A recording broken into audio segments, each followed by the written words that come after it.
Oh my God! Oh my God! That's where we're staying! The garden of our homestay!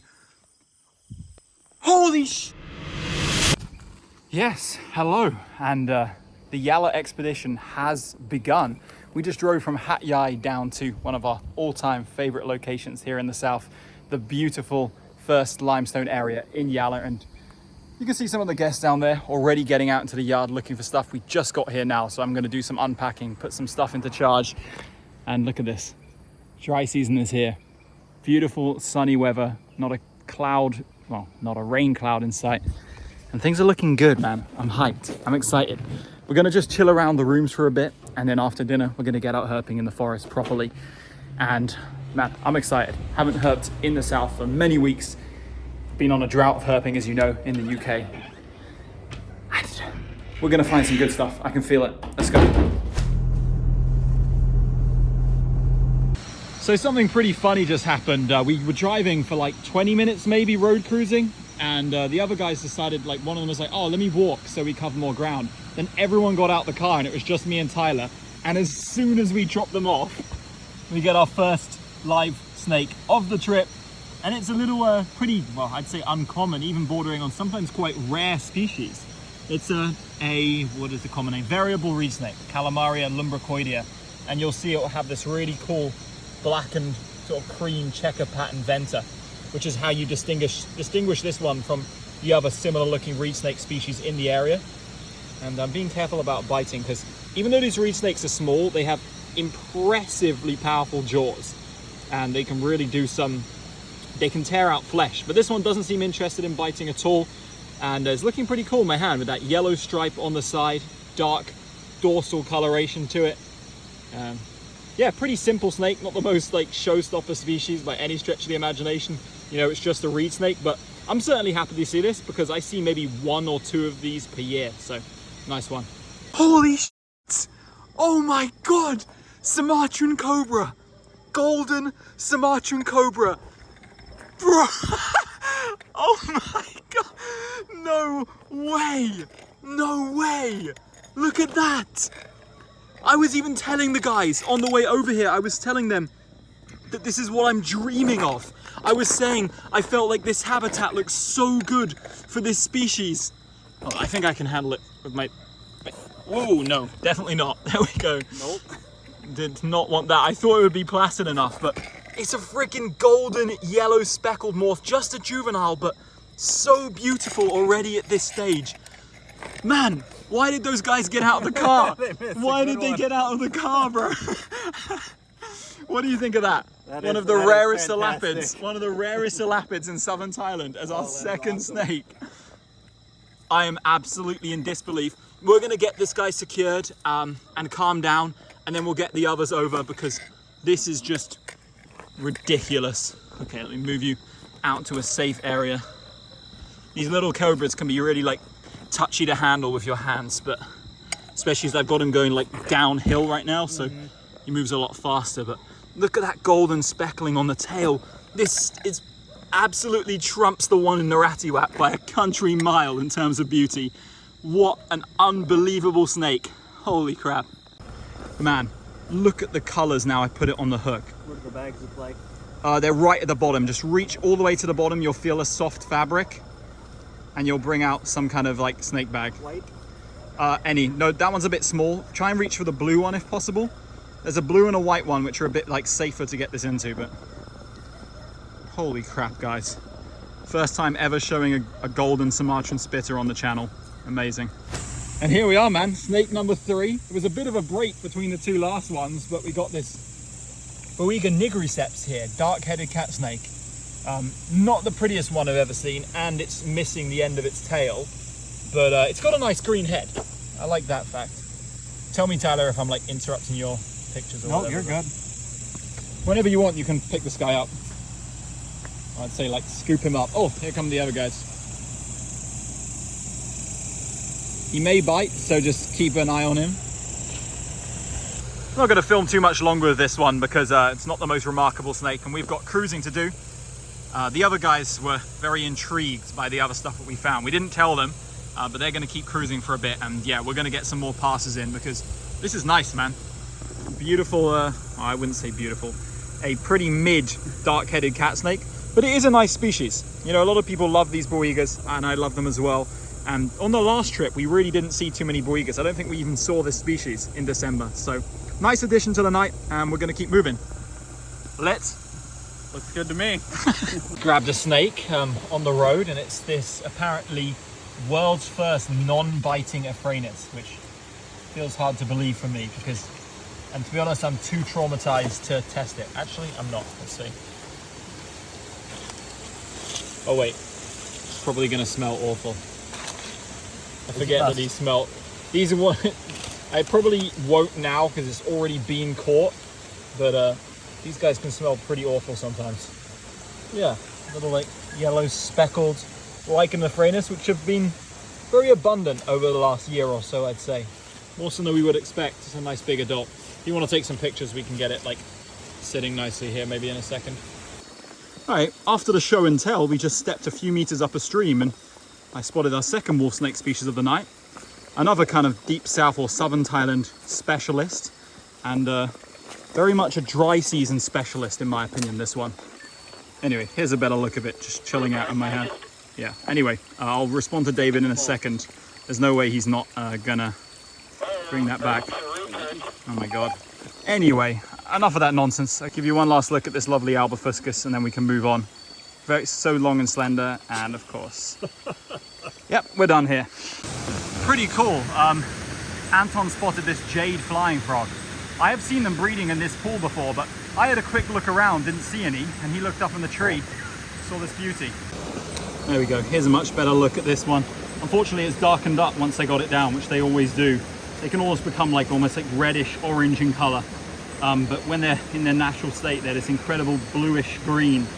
And they're almost like a glass frog in that they're kind of see-through from the bottom, which we can't show right now, but let me see if he'll... Okay. Hello.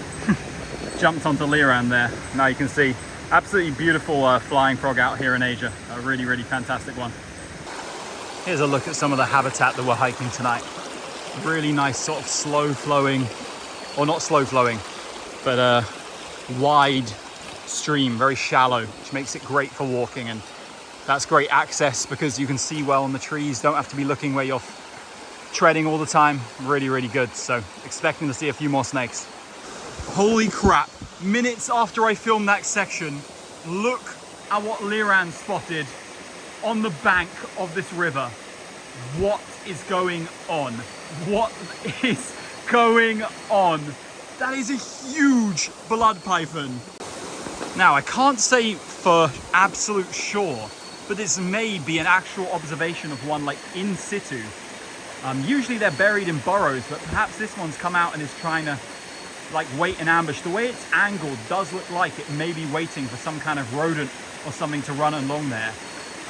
Or it could be moving out. It's probably in like a crevice up there, which means if it starts heading back into that hole, I'm gonna have to run through this deep water. So not looking forward to that, but I'm hoping I can get through over there and get a safe hand on this one, but that is insane.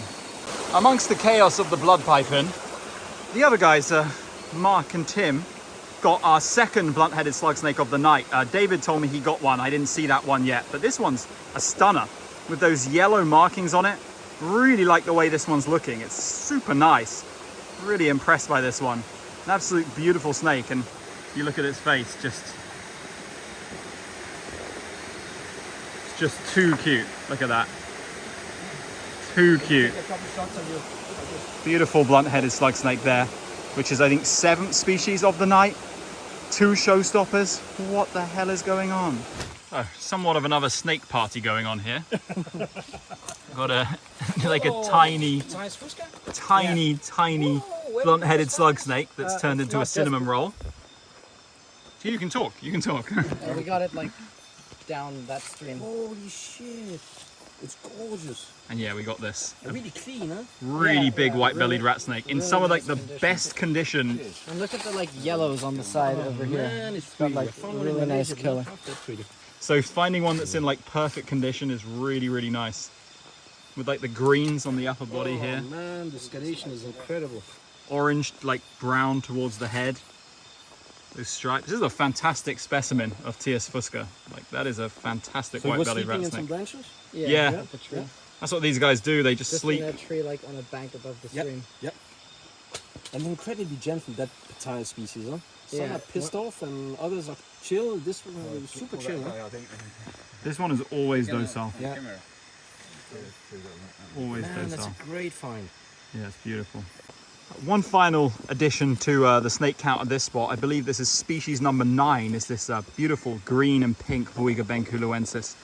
You know how much I love this species because of that color combination. It's a really, really great color combination. The pinks aren't coming up too much on the video here, but the greens are, and it's looking great there. They got such a cool head shape with that kind of black speckled white eye. And this one was trying to like take my finger off a minute ago, but it seems to have chilled out now, which is nice because these tend to be very bitey.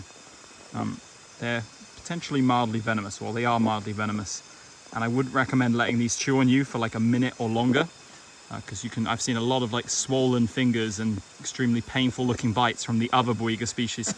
It's never happened to me though, because I've never let one chew on me for longer than like 10 seconds max. So I highly recommend everyone else does the same. All right, after 9 species at the first stop, we are gonna quickly check out another little stream that we like to visit. It's already 11:30 p.m. there, and there's a lot of tired people, including me. So just a little walk at this next spot, see if anything's knocking around there. That spot's usually good for Dendrophila, well, Melanota and Candidus. Those are the usual suspects, but you know, there's unlimited possibilities. All right, we just got our first snake at the new spot, and it's this, whoa, absolutely unreal kind of, I guess you'd call this like a melanistic Boiga cynodon, like really, really black and yellow. Like struggling to even fit it in frame right now. Yeah, look at that. So really dark, but with incredibly strong yellows, especially on the body. And that head as well. If it stops moving, it's being very floppy. Okay, it's kind of chilled out for a second and we can see a bit better. I was just trying to show the yellows on the head, which are incredibly beautiful on this one. I'd love to get a photo of that kind of close up, and that like golden mottling on the body with the typical cynodon black and yellow elongated tail. It's a freaking fantastic specimen of the species right here. Can only show you really, I'm holding it as far away as possible. It's looking great there, and it's finally sort of relaxed in my hand. Love the head shape on these. They've got this really like coffin shaped head. And just like a couple minutes after that amazing cynodon, look what I spotted in here. That's our 4th Boiga species of the night, and the I wouldn't say long awaited because it's the first day, but we were expecting one of these all night, and here it is. A huge Melanota, like almost 2 meters long, cruising along the edge of this rushing river here. Looking beautiful. I love watching these in situ. Let me just shine some light on it and watch it going for a minute. It's kind of just frozen right now. I guess it's wondering like what's going on. Maybe it's had an encounter with someone with a torch and a snake hook in the past. But yeah, it seems to be going back to its business here. Let's just keep an eye on it and make sure it doesn't disappear. How's that for a view, huh? This is the incredible Tan-Toe district in Yala. Absolutely exquisite, just rolling hills on the Malaysian border dotted in with these incredible limestone karst formations. It's absolutely incredible. And yeah, that mangrove cat was the last snake we saw last night. I don't think I filmed an outro because I was just incredibly tired. I've been waking up at like 6 a.m. in the morning every day, and that was already like 1 a.m. So yeah, really late. But today, you know, we're going to do a bit of daytime searching and then get some dinner and head out at night again. Hopefully we get some similar success to yesterday, which was definitely the best start to a herping expedition ever. Fast forward to sunset, no snakes showed up in the afternoon cruising we did, and then we just all rested because we're super tired. In the afternoon, did some photography, you know, that much, and wow, it looks beautiful here. That's where we're going. Let's get to it. What is going on? The first snake of our second night is a bigger Sumatran spitting cobra. Another gold morph, very similar to the last one, but about double the size. You can kind of see on the hook here, and a lot more defensive at first, that's for sure.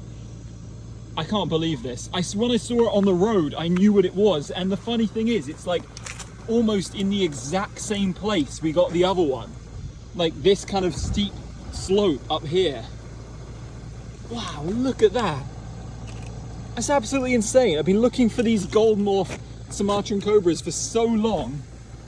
Wow, look at it, spitting on my boot there. Yeah, spitting on my boot. Holy crap. Been looking for these for so many years, and in 2 nights we get 2 stunning golden colored. Man, it doesn't look as good in the phone as it does in real life. What is going on? And this one's defensive, look at it. Covering my, you can see the venom on my boot there. Most of it's on the bottom, but you can see a bit on the top. And wow. I'm gonna take a picture real quick.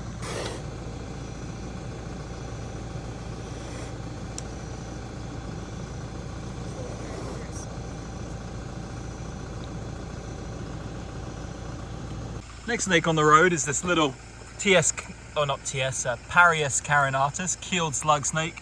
And let's go straight in for the iconic close-up of that face. So freaking cute.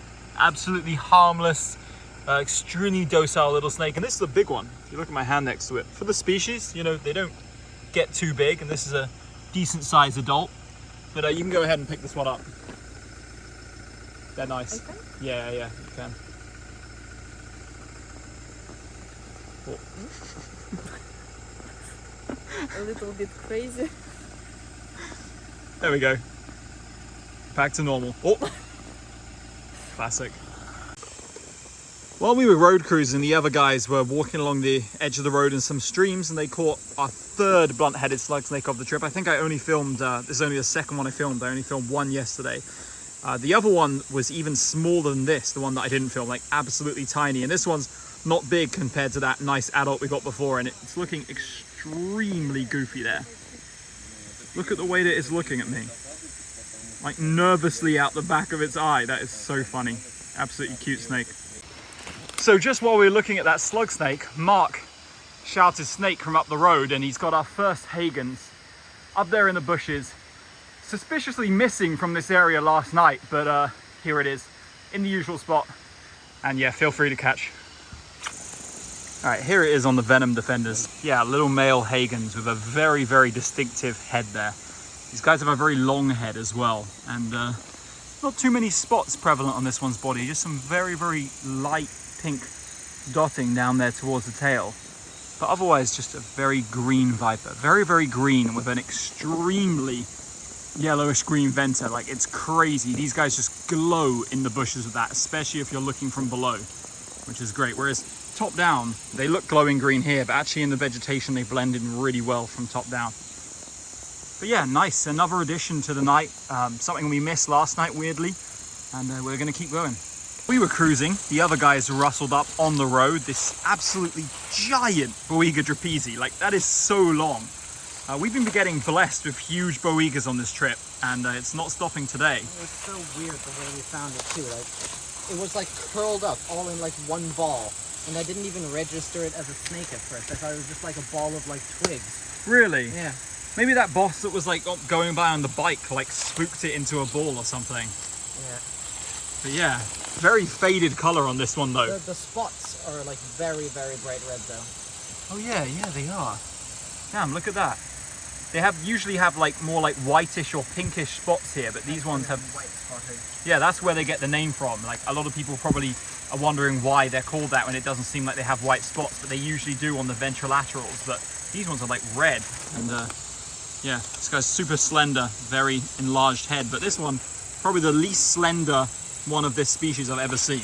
Don't you think? I think it may be gravid. It's Yeah. like very thick towards the rear. Yeah, way too thick towards the rear for this species. But that's Boiga species number 5 of the trip, and what have we got? Like 8.5 more nights to try and get Jasperdeer, so fingers crossed. So we thought we were done at this spot, and just when the guys were taking a picture of the cat snake and a slug snake, we walked a bit down the road and found this absolutely awesome female Hagen's pit viper. So you can see we just looked at a male, and these females are a lot more kind of pale in coloration. They almost look a little bit powdery, with some like really pale specks of a kind of bluish cyan towards the tail. If you look at the face, you see it's got a lot of pales on the side of the head too, which is one of my favorite features. And as she gets older, she'll develop like really distinctive blue color on the face, like this cyan teal, which is what I absolutely love about this female. So this one's looking great. Lots of blacks between the scales, not those distinctive kind of pale blotches on the body, and a big head, distinctive of these adult females, of course. So another great find tonight. This is cool. All right, probably the last snake at what's been an incredibly productive spot for us tonight is going to be this sunbeam snake. So another new species for the trip, new one for the night. Absolutely beautiful. This guy was just scooting across the road around the time that we got that Hagen's. The other guys were a bit up the road and they spotted this one crossing, and yeah, look at that. These never fail to be just some of the most adorable, cute and fascinating snakes, despite their somewhat inconspicuous nature.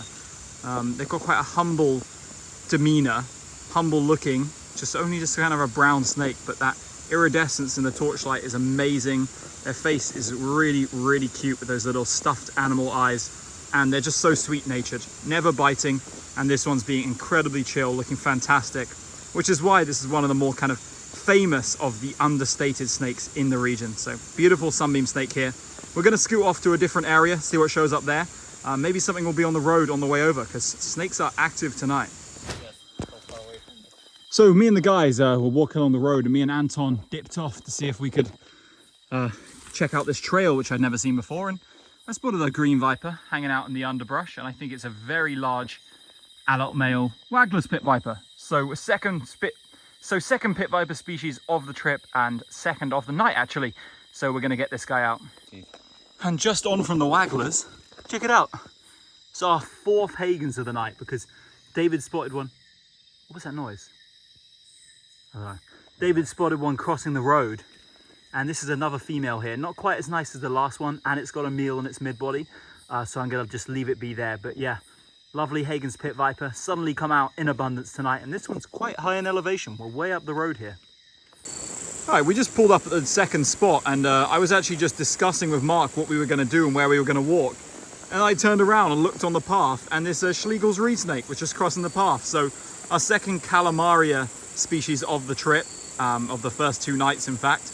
This one, not quite as pretty, not quite as remarkable as the last one, but this is a really big individual for this species. And yeah, I'm just being careful, because these guys will bite you and they will tear off a chunk of flesh, as Andrew can attest to.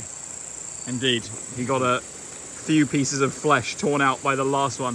This one's looking fat, so either it's just eaten a very large worm or it's gravid. But here we go, Schlegel's reed snake. I think this is like the 7th new species of the day. What the battens rats? All right, we got back to the accom and everyone else went to bed. I'm talking quietly because I'm still kind of near the rooms, and I've gone out walking and I found a little bronzeback. Actually, the second snake I've seen out here. The other was some kind of mud snake that disappeared into the pond, but let's see if we can get this down. All right, with the help of David, we got it down, and it's, yeah, this lovely, elegant bronzeback. I was pretty sure this is what it was going to be, because this one has by far the most like neon green venter, but you do get Cyanochlorus every now and again with a very neon green venter as well, so it's always worth checking. But this one's quite nice, quite lovely. So just slender snake with that kind of yellow and black striping towards the tail. You can see that blue interstitial skin coming through there, and of course a short snout, which gives it that huge eyes look. And I can't remember what number species this is. I think this is species 10 for the night, so back-to-back 10 species nights here. It could be 9, but I think it's 10, because there was a Malayan racer I didn't film earlier, which I'll get onto another time. But man, I got scratched up catching this. But yeah, lovely bronzeback just in the garden of our little hotel here. All right, things just got wacky. While we were holding this form, David took a few steps back and shone up here, and there is what we're pretty sure is a Kopstein's bronzeback up there. You can kind of see its yellow throat and the kind of cream venter. That's very distinctive of this extremely rare species, but it's so high. We're gonna rub our heads together and see if we can find a way to get it down. More than long enough. That is fantastic. A freaking coconut picking stick. We've got that. More than long enough to reach it. And I'm standing up in this tree. I didn't get the action on camera because I just wanted to be like fully focused and helping, but the long, what was it? The coconut removing tool? I think it was a durian picker. Durian picker paid off, and look at this! Holy crap! An absolutely ridiculously vibrant Kopstein's bronzeback. Only the second we've ever seen, and I think the first one I've ever shown on my channel. I never filmed on that first night, and that one was huge. Last year's Yala expedition a year ago, and somehow just in the garden, we picked up 2 bronzebacks, and I'm speechless at how insane this is. This is why this is my favorite bronzeback, and why it's so coveted amongst herpers in Asia, because those reds, those blues, those yellows, that cyan color between the scales here, it's just absolutely perfection. What an incredible animal.